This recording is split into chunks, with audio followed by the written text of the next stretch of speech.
1893 წელი, ახალი ზელანდია. 1906 წელი, ფინეთი. 1913 წელი, ნორვეგია. 1918 წელი, საქართველო. 1920 წელი, ამერიკის შეერთებული შტატები. 1944 წელი, საფრანგეთი. 1971 წელი, შვეიცარია.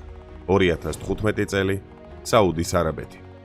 ალბათ გაგიჩნდათ შეკითხვა თუ რა წლებზე მაქვს საუბარი. ეს ის დროა, თუ როდის და რომელ სახელმწიფოში მიეცათ ქალებს იმის უფლება, რომ არჩევნებში მიეღოთ მონაწილეობა. და დიდი ალბათობით თითოეულ თქვენგანს გაუკვირდა ის ფაქტი, რომ პირველი სახელმწიფო, რომელმაც ქალებს მისცა იმის საშუალება, რომ არჩევნებში მათთვის საინტერესო კანდიდატისთვის მიეცათ ხმა იყო ახალი ზელანდია, ხოლო მას შემდეგ რაც შვეიცარიაში ქალებს ამის უფლება მიეცათ, სულ რაღაც 55 წელია გასული. გულწრფელად გეტყვით დღევანდელ ვიდეოში არ დაგღლით ისტორიული მიმოხილვებით, არა. დღევანდელ ვიდეოში მინდა რომ აბსოლუტურად ყველა ჩემ მაყურებელ ქალბატონს მიულოცო 8 მარტი და ვისაუბრო იმაზე, თუ ვინ იყვნენ ის ქალები, რომლებმაც შეცვალეს სამყარო.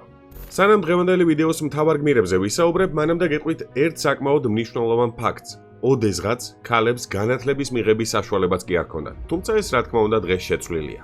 აი მაგალითად, ციფრული ინდუსტრიის აკადემია ღია ნებისმიერი სტუდენტისთვის სქესის, ასაკისა და ინტერესთა სფეროს მიუხედავად.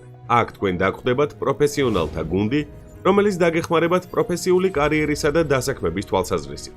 რაც ყველაზე მთავარია, ციფრული ინდუსტრიის აკადემიას 15 მარტის ჩათვლით აქვს საკმაოდ სერიოზული 30%-მდე ფასდაკლება სხვადასხვა კურსზე, ხოლო ჩემი მაყურებლებისთვის თუ კი ისინი გამოიყენებენ პრომოკოდს პორტალი, მიიღებენ დამატებით 5%-იან ფასდაკლებას. ასე რომ თქვენ შეგიძლიათ მიიღოთ ჯამში 35%-მდე ფასდაკლება თქვენთვის სასურველ კურსზე. მოკლედ, ძალიან დიდი მადლობა ციფრული ინდუსტრიის აკადემიას, მე კი თქვენი დღევანდელი ვიდეოს მთავარ გმირებს მიუბრუნდები. იცით თუ არა რა აერთიანებს პირველ პროგრამისტს, პირველ მწერალს, რომელიც მილიარდერი გახდა, ადამიანს, რომელმაც სამხედრო მედიცინა შეცვალა და მეცნიერს, რომელმაც პრაქტიკულად განსაზღვრა მე-20 საუკუნის განვითარების პროცესი. ყველა ეს ადამიანი ქალია და თითოეულმა მათგანმა დაამსხვრია სტერეოტიპი იმასთან დაკავშირებით, თუ რა არის ქალის საქმე.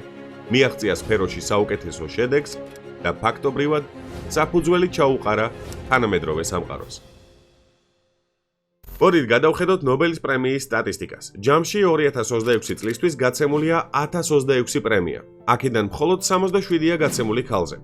და ყველა სხვადასხვანაირ ინტერპრეტაციას აძლევს ამ სტატისტიკას და ზოგიერთი ადამიანისთვის, ხშირ შემთხვევაში მამაკაცებისთვის, ეს მეტყველებს იმაზე, რომ მამაკაცები ბევრად უფრო ჭკვიანები არიან ვიდრე ქალები. თუმცა, რა თქმა უნდა, განათლებული მამაკაცები ხვდებიან იმას, რომ ამ ყველაფრის მიღმა ისტორიული უსამართლობა დგას. როგორც უკვე გითხარით, ქალებს საუკუნეების განმავლობაში განათლების მიღება ეკრძალებოდათ და თუ კი რომელიმე მათგანი სამეცნიერო ნაშრომს შექმნიდა, ეს სამეცნიერო ნაშრომი ან იმტვერებოდა, ან არადა ქვეყნდებოდა მამაკაცი კოლეგის სახელით. მაგრამ მე-20 საუკუნის დასაწყისში ერთმა ქალმა, კერძოდ კი მარია სკლადოვსკა-კიურიმ, ეს ყველაფერი შეცვალა. ის გახდება პირველი ქალი, რომელმაც ნობელის პრემია მიიღო. თუმცა ეს ჯერ კიდევ არაფერია. ის პირველი ადამიანი გახდება, რომელიც ნობელის ლაურეატი ორჯერ გახდა. აღსანიშნავია ისიც, რომ მისი გენიალურობა მემკვიდრეობითი აღმოჩნდა. მისი ქალიშვილი, ირენ ჟოლიო-კიურიც, დედის მსგავსად ამ საპატიო ჯილდოს მფლობელი გახდა.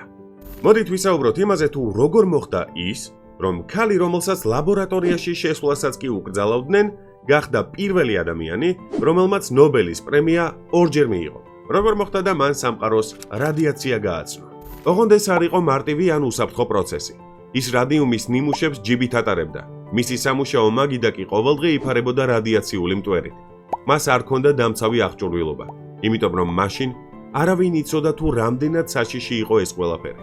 იმისთვის რომ მისი ისტორია ბევრად უფრო მარტივა და აღსაქმელი გახდეს, მოდით ვისაუბრებ იმაზე თუ რა არის რადიაცია მარტივ ენაზე და როგორ აღმოაჩინა მარია კიურიმ იგი.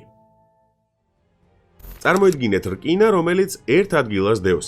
რა ზემოქმედებაც არ უნდა მოვახდინოთ, წყალიც რომ დავასხათ ან მზეზე დავდოთ, კი, ის დაჟანგდება და შეიცვლება, თუმცა შედეგად რკინის ოქსიდს მივიღებთ. თუმცა არსებობენ ელემენტები, მაგალითად მეტალი, ურანი, რომელიც ყოველგვარი ზემოქმედების გარეშეც საკმაოდ უცნაურად იქცევა. ის მუდმივად ასხივებს უხილავ ნაწილაკებს, თვითონვე გარდაიქმნება სხვა ქიმიურ ელემენტებად და ამ პროცესში დიდ ენერგიას გამოყოფს. სწორედ ეს შეამჩნია მარიამ და მისმა მეუღლემ, პიერ კიურიმ. რომლებმაც დაკვირვების შემდეგ ახალი რადიოაქტიური ელემენტები, პოლონიუმი და რადიუმი აღმოაჩინეს. აბა თუ გამოიცნობთ რა მოყვა ამ ყველაფერს, ბრადა ის რომ 1 გრამი და არა კილოგრამი რადიუმის ფასი დაახლოებით $150,000 შეადგენდა. 1906 წელს $150,000 თქვენ 265 კილოგრამი ოქროს შეძენას შეძლებდით. ამ ჯადოსნური მეტალის ხარჯზე ბევრს გაუჩნდა გამდიდრების სურვილი. ზოგიერთმა კომპანიამ, იმის გამო რომ საზოგადოება არ იყო ბოლომდე ინფორმირებული, შექმნა სარეკლამო აქციები, სადაც რადიუმს თითქოს კოსმეტიკაში, კბილის პასტაში ან სხვა მსგავს საშუალებაში ამატებდნენ. და იმის ხარჯზე რომ რადიუმის სიბნელეში ამატებს ძალიან ბევრმა კომპანიამ მისი საათის ციფერბლადზე დამატება დაიწყო. რადიუმს ამატებდნენ წყალში. ყიდნენ ისე თითქოს ეს სიცოცხლის ელექსირი იყო და თქვენ წარმოიდგინეთ რადიუმითვე მკურნალობდნენ სიმსივნურ წარმონაქმნებსაც კი. რა თქმა უნდა, მარია კიურის ამ საქმესთან არაფერი საერთო ჰქონდა. ეს არ იყო შარლატანი ქალი, ეს იყო მეცნიერი ქალი, რომელმაც რადიუმი აღმოაჩინა და მას სულაც არ ეცალა არც კბილის პასტისთვის და არც პომადისთვის. მოკლედ, საბედნიეროდ არც კომპანიები ამატებდნენ რეალურად რადიუმს თავიანთ პროდუქციაში და არ ამატებდნენ საბედნიეროდ თქოთ ყვილად არ ვამბობ. რატო ვამბობ ამას ცოტა მოგვიანებით გეტყვით? მანამდე ვისაუბროთ იმაზე, თუ რა თვალსაზრისით წაწია წინ მეცნიერება მარია კიურის აღმოჩენამ. კიურის აღმოჩენამ არაერთი მეცნიერი შთააგონა და განსაზღვრა ის თუ რა მიმართულებით განვითარდებოდა კაცობრიობა. საუბარი მაქვს მედიცინაზე, ენერგეტიკასა და შეიარაღებაზე. ბირთვული იარაღი, ატომური ენერგეტიკა და ის რენტგენის მოწყობილობაც კი, რომელსაც საავადმყოფოებში ხვდებით, სწორედ მარია კიურის ფუნდამენტურ ნაშრომებზეა დაფუძნებული. მოდით ახლა მივუბრუნდები იმ საკითხს, თუ რატომ ვახსენე ის ფაქტი, რომ კომპანიები საბედნიეროდ ტყუოდნენ მაშინ, როცა ამბობდნენ იმას, რომ თავიანთ პროდუქციაში რადიუმს ამატებდნენ. იმიტომ რომ რადიუმი რადიაციული ნივთიერებაა. რადიაცია კი სამწუხაროდ მომაკვდინებელია და სწორედ რადიაციის გამო 1934 წელს მარია კიური გარდაიცვალა. ექიმები მას თხოვდნენ, რომ დაენებებინა თავი ექსპერიმენტებზე და ლაბორატორიაში მუშაობაზე, თუმცა მარია კიური მებრძოლი ქალი იყო, რომელმაც თავი მეცნიერებას შესწირა. პირველი მსოფლიო ომის პერიოდში მარია კიურიმ შექმნა მობილური რენტგენის აპარატი, Petit Curies, სამხედრო ავტომობილები, რომლებშიც რენტგენის აპარატი და დენის გენერატორი იდგა სამხედრო ჰოსპიტალებისთვის. ლაბორატორიაში კი დამცავი საშუალების გარეშე მუშაობდა. შეიძლება ვიღაცას ცოტა ინტრიგნული კითხვაც კი გაუჩნდეს, როგორ შეიძლება რომ რადიაციულ ნივთიერებასთან მეცნიერი ქალი მუშაობდეს დამცავი ხელსაწყოების გარეშე. საქმე ის არის, რომ რადიაციის მავნე თვისებებზე კაცობრიობამ ცოტა მოგვიანებით გაიგო. აი გეიგერის მთვლელი კი 1928 წელს გამოიგონეს. აქ ხაზი მინდა გაუსვა იმასაც, რომ არც აღმოჩენის შემდეგ და არც მანამდე მარია კიურის არ ჰქონია მარტივი ცხოვრება. ის რუსეთის იმპერიაში შემოვალ პოლონეთში დაიბადა. ვარშავის უნივერსიტეტში ქალებს სწავლა ეგრძელებოდათ. სწორედ ამიტომ ის ძიძად მუშაობდა და ფულის შეგროვების შემდეგ საფრანგეთში, კერძოდ კი სორბონას უნივერსიტეტში ჩააბარა, სადაც ქალებს 1880 წლიდან ეძლეოდათ განათლების მიღების საშუალება. პირველი მსოფლიო ომის პერიოდში კიური საკუთარი სიცოცხლის რისკის ფასად თავის შვილთან, ირენთან ერთად მიდიოდა ფრონტის ხაზზე და მიჰქონდა რენტგენის მოწყობილობა. ირენის სამხედრო მედდებს ასწავლიდა მის გამოყენებას. ეს საკმაოდ მნიშვნელოვანი რამ იყო იქიდან გამომდინარე, რომ მანამ სანამ მობილური რენტგენის აპარატები ბრძოლის ველზე აღმოჩნდებოდა, მანამდე ექიმები უბრალოდ ხელებს აფათურებდნენ დაჭრილი ჯარისკაცის ორგანიზმში იმისთვის, რომ იქიდან ტყვია ამოიღოთ. ერთი სიტყვით, ის ფაქტი, რომ რენტგენის მოწყობილობა ასე ხელმისაწვდომია, სწორედ იმ ქალის დამსახურება არის, რომელიც არ დანებებულა, მიიღო განათლება, ყველანაირი წინააღმდეგობის მიუხედავად მიიღო ნობელის არა ერთი, არამედ 2 ჯილდო და გარდა ამისა იმ ქალის დამსახურება არის, რომელმაც გაუმჯობესა რიცხვების თვალსაზრისით ომში დაჭრილი ადამიანების გადარჩენის სტატისტიკა. თუმცა ის არ იყო ერთადერთი ადამიანი, ვინც ეს ყველაფერი შეძლო, მასზე ბევრად უფრო ადრე იგივე რამ გააკეთა ფლორენს ნაიტინგეილმა. თუმცა სანამ ფლორენს ნაიტინგეილის ისტორიას მოგიყვებით, მანამდე მოდით ყირიმის ომის პერიპეტიებზე ვისაუბროთ. ყირიმის ომის მსვლელობაზე სამრეწველო და სამეცნიერო რევოლუციამ საკმაოდ დიდი გავლენა მოახდინა. რკინიგზისა და ტელეგრაფის დახმარებით პრესა მოვლენების გაშუქებას რეალურ დროში ახერხებდა, რადგან ჟურნალისტებს იმის საშუალება ეძლეოდათ, რომ მოკლე დროშივე გადაეცათ გაზეთის რედაქციისთვის ინფორმაცია და გარდაცვლილი ჯარისკაცების ისტორიით ზეწოლა მოეხდინათ ხელისუფლებაზე.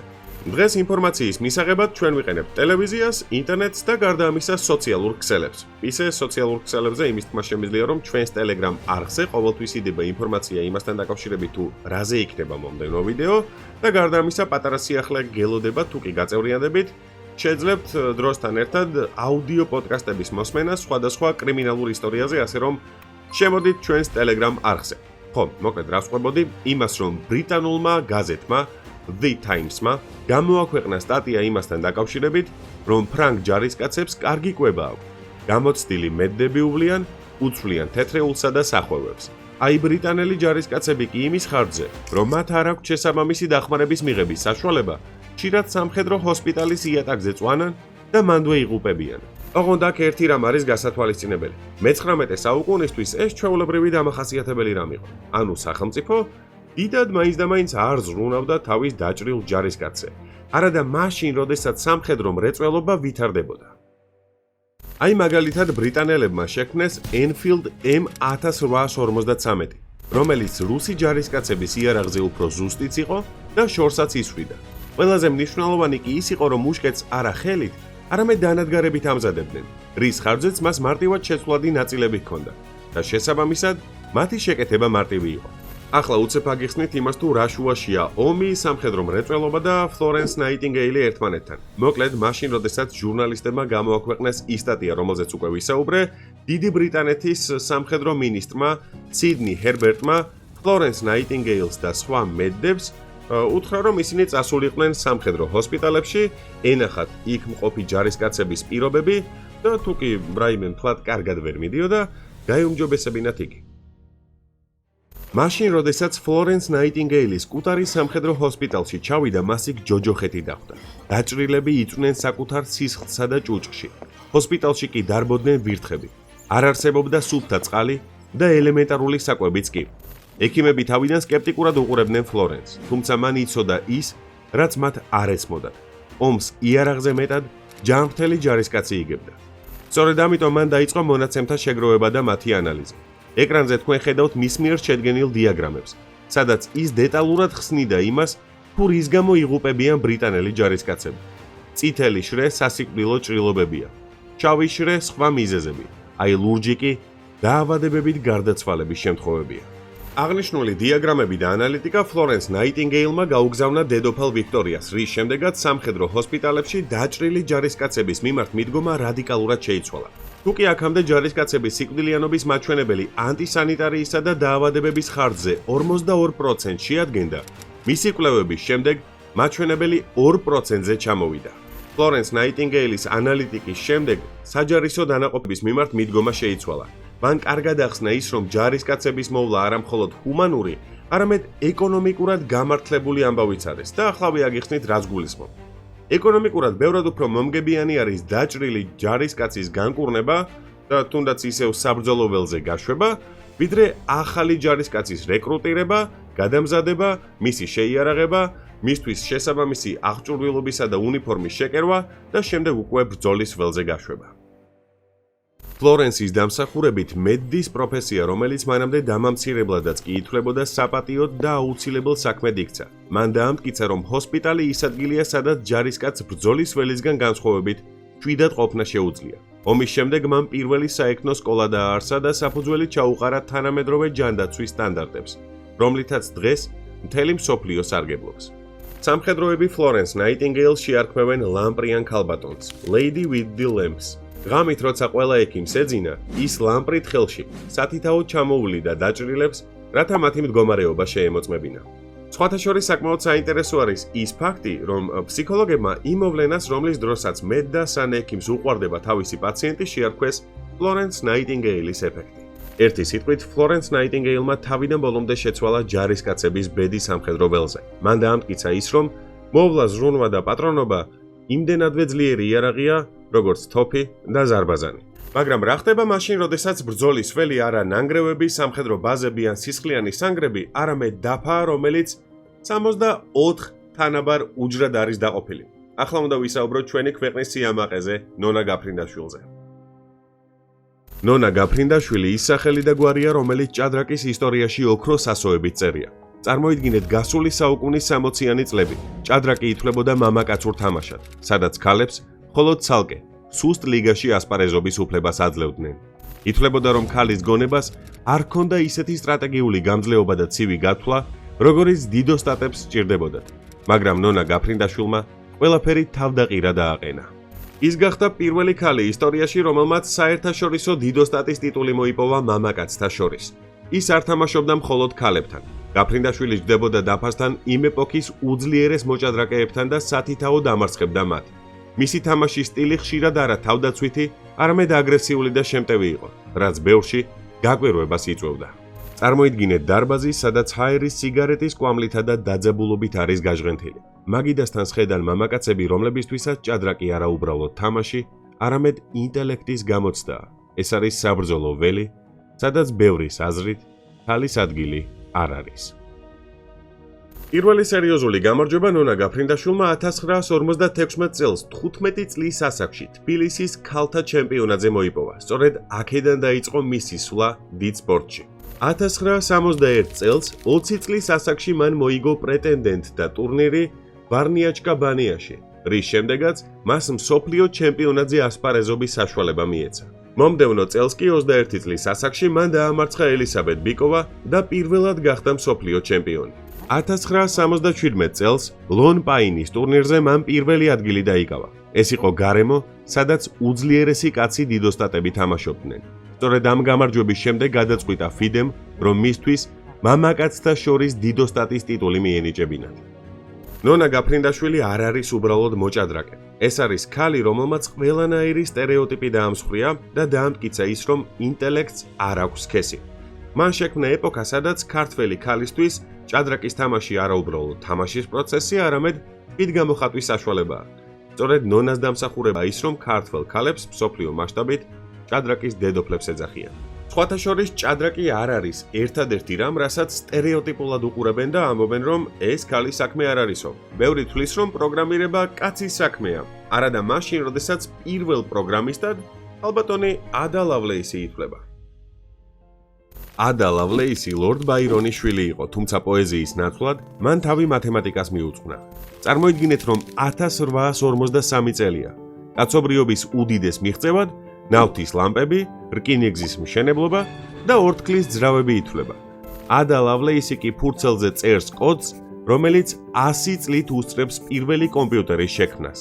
მაშინ, როდესაც მან ჩარლზ ბებიჯის ანალიტიკური მანქანები ნახა, მიხვდა, რომ ეს მანქანა არა მხოლოდ რთული არითმეტიკული გამოთვლებისთვის, არამედ სხვა რაღაცებისთვისაც გამოდგებოდა. ის არ შემოიფარგლა მხოლოდ ციფრებით. ადამ დაწერა ალგორითმი მანქანისთვის. ფაქტობრივად, ისტორიაში პირველი კომპიუტერული პროგრამა, რომელიც ბერნულის რიცხვების გამოსათვლელად გამოიყენებოდა. სიმართლე რომ გითხრათ, პირადად ჩემთვის პროგრამირება ცოტა ჩინურივით არის, ამიტომ იმისთვის, რომ ადა ლავლეისის გამოგონება ცოტა უფრო მარტივად ავხსნა, გამოვიყენებ ერთ ასეთ მაგალითს. თუ კი პირობითად ავიღებთ რომელიმე მუსიკალურ კომპოზიციას და თითოეულ ნოტს შევუსაბამებთ ამა თუ იმ ციფრს ან პირობითად რომელიმე სიმბოლოს, კომპიუტერი შეძლებს ამ ციფრებისა და სიმბოლოების ანალიზის შემდეგ იგივე კომპოზიციის პროეცირებას ან გარდაქმნას. ან თუ კი პირობითად ავიღებთ აი ამ ვიდეოს, რომელსაც ახლა თქვენ უყურებთ, ვიდეო არის 1920 პიქსელი 1080 პიქსელზე. თითოეულ პიქსელს აქვს შესაბამისი ფერი და იმისთვის, რომ პირობითად აი აქ წითელი რო აინთო, აქ რომ მწვანე აინთო და აქ რო ყვითელი აინთო, კომპიუტერმა ეს ყველაფერი სწორედ ციფრებისა და სიმბოლოების დახმარებით შეძლო და ეს ყველაფერი ადა ლავლეისის დამსახურებაა. მან შექმნა ალგორითმი, კომპიუტერული პროგრამა, რომელიც ამ ყველაფრის საშუალებას გვაძლევს.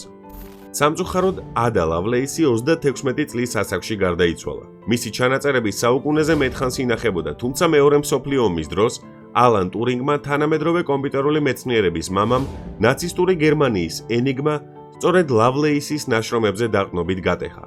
აღსანიშნავია ის ფაქტიც, რომ პროგრამირების ერთ-ერთ ყველაზე რთულ და დაცულ ენას, რომელიც ამერიკის შეერთებული შტატების თავდაცვის დეპარტამენტის მიერ შეიქმნა, სწორედ მისი სახელი ADA ჰქვია. ამიტომ მაშინ, როდესაც საუბრობთ პროგრამირებაზე, არ უნდა დაგვავიწყდეს ის ფაქტი, რომ პირველ პროგრამისტად ქალი სახელად ADA Lovelace ითვლება. და ხო, თუ კი რომელიმე თქვენგანს პროგრამირების კურსის გავლა სურს, შეგახსენებთ იმას, რომ ციფრული ინდუსტრიის აკადემიაში სხვადასხვა კურსებზე, მათ შორის ბუნებრივია პროგრამირების კურსზეც, არის 30%-მდე ფასდაკლება. და თუ პრომოკოდს პორტალი გამოიყენებთ, მაშინ მიიღებთ დამატებით კიდევ 5%-იან ფასდაკლებას უკვე არსებულ ფასდაკლებაზე. მოკლედ ახლა გადავალ იმ ქალზე, რომელმაც პირადად ჩემი ბავშვობა შეცვალა, იმიტომ რომ ეს არის ჩემი ერთ-ერთი ფავორიტი მწერალი. საუბარი მაქვს ადამიანზე, რომელიც წიგნების გაყიდვის დახმარებით, წიგნების გაყიდვის წყალობით, პირველი ადამიანი გახდება, რომელმაც მილიარდზე მეტი იშოვა. საუბარი მაქვს ჯოანა როულინგზე. ჯოანა როულინგმა არა მხოლოდ საბავშვო ლიტერატურა შეცვალა, არამედ მოაჯადოვა მთელი სამყარო. თუმცა სანამ მისი სახელი მილიარდერების სიაში შევიდოდა, მას რთული გზა ჰქონდა გასავლელი. ის იყო მარტოხელა დედა, რომელიც სოციალური დახმარების იმედად ცხოვრობდა და ჰარი პოტერის პირველ თავგადასავალს ატარა კაფეებში წერდა. მანამ სანამ ჰარი პოტერის ისტორია მზის სინათლეს იხილავდა, ჯოანა როულინგი მივიდა 12 სხვადასხვა გამომცემლობაში და 12-ვე მიგი უარით გაისტუმრა.